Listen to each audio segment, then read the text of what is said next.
দুষ্টু বাঘিনী, তুই অনেক লোভী। এই মেয়েটাকে একটুও শান্তি দিসনি, অনেক অত্যাচার করেছিস। এখন নাকি মেয়েটার চকলেটের গাছ থেকে চকলেটও খেতে দিতে চাস না? দাঁড়া, তোকে তোর পাপের শাস্তি দিচ্ছি। হ্যাঁ ও মা, আমি স্কুলে যাচ্ছি। আমার জন্য না মজার মজার খাবার রান্না করে রেখো, কেমন? আমি স্কুল থেকে এসে মজা করে খাবো। আচ্ছা ঠিক আছে রে মা। আমার মেয়েটা এত কষ্ট করে পড়াশোনা করে, আমি আবার তোর জন্য মজার মজার খাবার না রেখে থাকবো? তুই এসেই দেখতে পাবি তোর জন্য কত কিছু রান্না করে রেখেছি। তারপর তুই মজা করে খাবি, কেমন? যা মা যা, এখন স্কুলে যা। স্কুলে গিয়ে ভালোভাবে পড়াশোনা কর।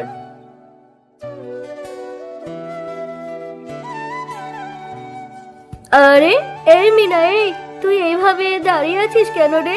ঘরে কি কোনো কাজকর্ম নেই নাকি? হ্যাঁ, এখনো তো দুপুরের রান্নাটাও বসাসনি, যে রান্না বসা যা। মামি, বেলি কি সুন্দর স্কুলে পড়াশোনা করে, আমাকেও একটু স্কুলে ভর্তি করে দাও না মামি। আমার যে খুব পড়াশোনা করতে ইচ্ছে করছে। এসেছে পড়াশোনা করতে, তা আমার ঘাড়ের উপর যে বসে বসে খাচ্ছিস, তোর তিন বেলা খাবারই তো জোগাড় করতে আমার কত কষ্ট হচ্ছে। আবার এসেছিস এখন পড়াশোনা করতে। পড়াশোনা করার কোনো দরকার নেই। তা পড়াশোনা যে করতে যাচ্ছিস, টাকা কোথায় পাবি? হ্যাঁ, তোর মা তো মরে গিয়ে বেঁচেছে, এখন যত জ্বালা আমার। এটা দাও ওটা দাও বায়না করতেই থাকিস। যা যা, তাড়াতাড়ি যা, রান্না বসা। আমার সঙ্গে মামি সব সময় এমন করে, একটু কিছু বললে কত বকাবকি করে। আমার আর একদম ভালো লাগে না। সকাল থেকে শুরু করে এত কাজ করতে হয় আমার, তারপরও মামি আমাকে এত কথা বলে, এত বকাবকি করে, আমি আর সহ্য করতে পারছি না। আরে এই মিনা, এখনো রান্না করছিস? তা এত বিড়বিড় করছিস কেন? রান্নাটা কি হলো নাকি? বিড়বিড় করা বাদ দিয়ে তাড়াতাড়ি রান্না কর, আবার যে বাজারেও যেতে হবে। হ্যাঁ মামি, রান্না হয়ে এসেছে, আমি যাচ্ছি। মামি, আমার রান্না শেষ, এবার বলো কি করতে হবে। ও রান্না শেষ? তা যা, এখন দোকানে যা, রূপা ভাবির দোকান থেকে কিছু জিনিস নিয়ে আয়। আমার মেয়েটাকে ভাবছি আমি এবার পিঠা করে দেব। আমার মেয়েটা যে চিতই পিঠা খেতে খুব পছন্দ করে। মামি, ওর সঙ্গে আমাকেও পিঠা করে দিও।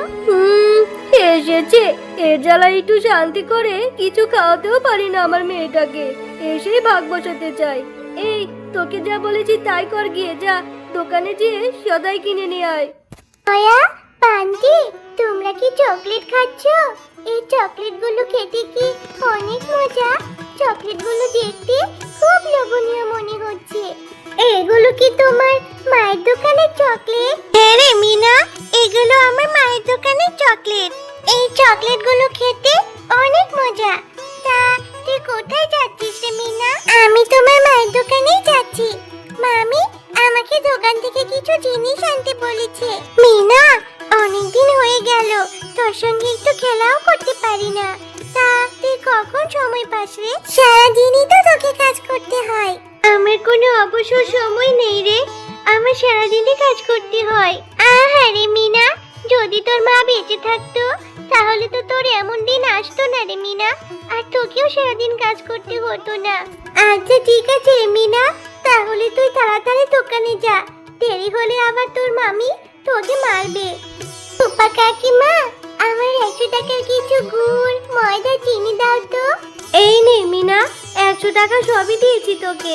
রূপা কাকিমা, তোমার দোকানের ওই যে চকলেটগুলো দেখে মনে হয় অনেক মজা। এগুলো না দেখলাম বিনা বান্টি খুব মজা করে খাচ্ছে। এগুলোর কি অনেক দাম? আমি না টাকা জমিয়ে তোমার দোকানের এই চকলেটগুলো কিনে নিয়ে যাব, তারপর আমি মজা করে খাবো। এই নে, আমাকে তোর টাকা দিতে হবে না। মা মরা মেয়ে তুই, কতই না কষ্ট করিস মামির বাড়িতে। তোর মামিটা অনেক পাজি, একটুও মনুষ্যত্ব বোধ নেই। নে যা, এই চকলেটটা নিয়ে মজা করে খাস, কেমন? ও কাকিমা, তুমি আমাকে চকলেটটা এমনিতেই দিয়ে দিলে? কি মজা, কি মজা, আমি চকলেট খাবো। কি রে মিনা, তুই এখন গিয়েছিস বাজারে? এত সময় লাগে? এদিকে আমার মেয়েটারও যে স্কুল থেকে আসার সময় হয়ে গেল, আর ইনি এতক্ষণ এসেছে বাজার নিয়ে। আরে হ্যাঁ মিনা, তোর ওই হাতে কি রে? দেখে তো মনে হচ্ছে চকলেট। তা তুই এই চকলেট কেনার টাকা কোথায় পেলি? হ্যাঁ, নিশ্চয় আমার বাজারের টাকা থেকে চকলেট কিনে খেয়েছিস। মামি, রূপা কাকিমা আমাকে এই চকলেটটা এমনিতেই দিয়েছে। বললেই হলো, চোরের মেয়ে চোর। তোর মা তো তোকে চুরি করা শিখিয়ে গিয়েছে, আমাদের খেয়ে আমাদের সব শেষ করে মরেছে। আর তুইও কিনা তোর মায়ের মতো চুরি করা শিখেছিস? তোকে তো আজকে সারাদিন আমি ভাত খেতেই দেব না, তুই ওই চকলেটটাই খাবি। দেখবো কত ধানে কত চাল। আমি এই চকলেটটা খাবোই না, আমি এক্ষুনি ফেলে দেব চকলেট। এরপর মিনা মনের দুঃখে একটি গাছের নিচে বসে অনেক কাঁদতে থাকে।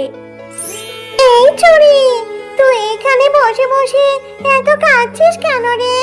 তোর এত কিসের দুঃখ? তোর জন্য আমি একটু গাছতলায় ঘুমিয়েও শান্তি পাচ্ছি না। এরপর মিনা শাকচুন্নিকে তার সব কথা খুলে বলে। ও, তোর বজ্জাত মামি এত খারাপ? তুই চিন্তা করিস না রে, চকলেট খাবি তুই? তুই যে জায়গায় চকলেটটা ফেলেছিস, সকালে উঠে দেখবি ওই জায়গায় অনেক বড় একটা চকলেটের গাছ হয়েছে। আর সেই চকলেটের গাছ থেকে তুই যত ইচ্ছে যখন তখন তত চকলেট খেতে পারবি। তুমি সত্যি বলছো শাকচুন্নি? আচ্ছা ঠিক আছে। শাকচুন্নি কথাই তো ঠিক হলো। কালকে যে চকলেটটা ফেলে দিয়েছিলাম, সেই চকলেট থেকে কত বড় একটা চকলেটের গাছ হয়েছে। মামি, তাড়াতাড়ি এসো, এসে দেখে যাও আমাদের এই পুকুরে কত বড় একটা চকলেটের গাছ হয়েছে। আরে মিনা, এটা তো অবাক করা বিষয়, পুকুরে নাকি আবার কখনো চকলেটের গাছ হয়। যাই হোক, এই গাছের একটা চকলেটও তুই খাবি না। এই গাছের সব চকলেট আমি পেরে নিয়ে বাজারে বিক্রি করব, আর আমি খুব দ্রুত ধনী হয়ে যাব।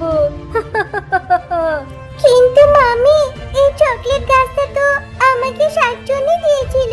চকলেটটা ফেলে দিয়েছিলাম, শাকচুন্নি বলেছিল ওখান থেকে চকলেটের গাছ হবে। চুপ থাক তুই, বললেই হলো। চোরের মেয়ে, অনেক মিথ্যে কথা বলিস তুই। এই চকলেটের গাছ আমার পুকুরে হয়েছে, এই চকলেটের গাছ আমার। দুষ্টু বাঘিনী, তুই অনেক লোভী। এই মেয়েটাকে একটুও শান্তি দিসনি, অনেক অত্যাচার করেছিস। এখন নাকি মেয়েটার চকলেটের গাছ থেকে চকলেটও খেতে দিতে চাস না? দাঁড়া, তোকে তোর পাপের শাস্তি দিচ্ছি। এই নে, এবার মজা কর। ওরে বাবা রে, ওরে মা রে, জাদুর চকলেটের গাছ, আমাকে তুমি ছেড়ে দাও, আমি আর কখনো এরকম করব না। তো বন্ধুরা, আমাদের গল্প তোমাদের কেমন লেগেছে? যদি ভালো লেগে থাকে তাহলে লাইক, কমেন্ট আর সাবস্ক্রাইব করে আমাদের পাশেই থেকো। আর হ্যাঁ, বেল আইকন বেলটি অন করতে ভুলো না কিন্তু।